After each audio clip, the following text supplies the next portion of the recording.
Hello guys, this is another upload from AJ. This car video is on the Volvo V60, the 2022 model. This is the B4, not the D4. So yeah, very new. The B4 mild hybrid 2-litre diesel unit. It's got very high spec. It's got the heated steering, heated seats, panoramic roof, the dual panoramic roof, 18-inch alloy wheels. This is the R design, lovely bucket seats in here. I don't know whether you can see them very clearly. I'll switch the light on in a second so you can see. There you go, lovely interior lights. You see it's very well spec'd up. The only thing down on this car is actually the Bowen and Wilkins stereo, but apart from that, it's got a very high spec. The level of safety on the vehicle is phenomenal. I mean, you've got your 3D scanning of the road ahead, digital instruments cluster, very high level of support in the car, such as bolster side support, automatic tailgate open just by even just waving your foot underneath the car and the tailgate. I'll just show you a bit more spec on the car. Let's put this down. So I've only had it for a day. I'm still trying to get used to it. Give you some of the info that it's got on the screen here. So you got things like my car status, driver performance. Yeah, this car's MPG is horrendous. So you can see below 7.5, I believe it's 75. So the MPG you can see is absolutely rubbish. Although it says average 29 mile per gallon, you don't get anywhere near that. Don't believe a word it says. I filled up 20 quid. I've only done 17 miles. That's real life data for you.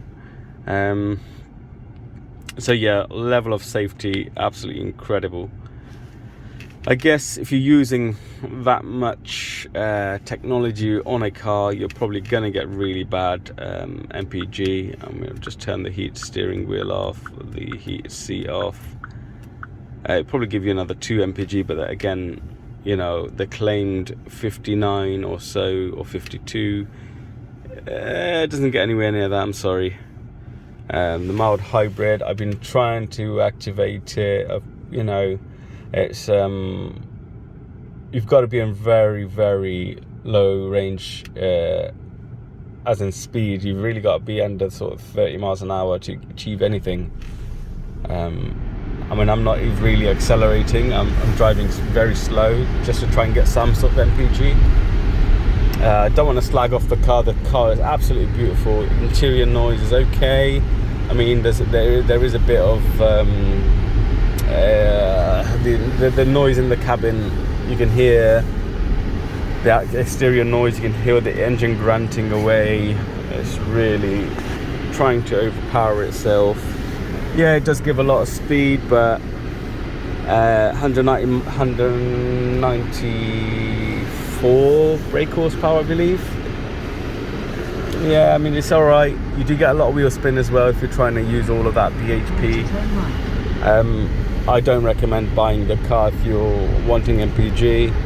If you're looking to save on maybe tax bills and things, yeah, no problem. I just wouldn't recommend the car whatsoever. We'll show you the exterior next. Just a moment, I will show you the exterior.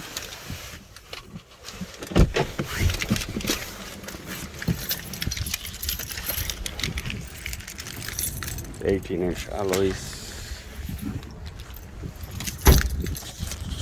Just light on. Let's get this. Get the headlights on.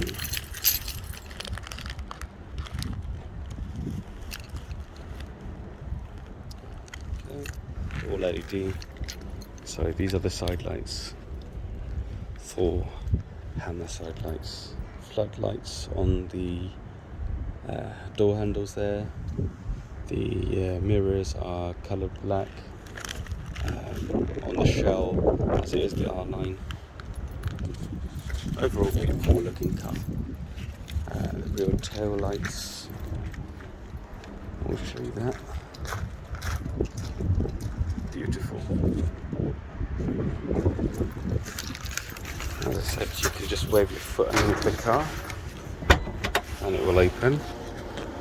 Lovely large boot. The boot cover. Just press of a button and it will go down. There you go. Here's the B4.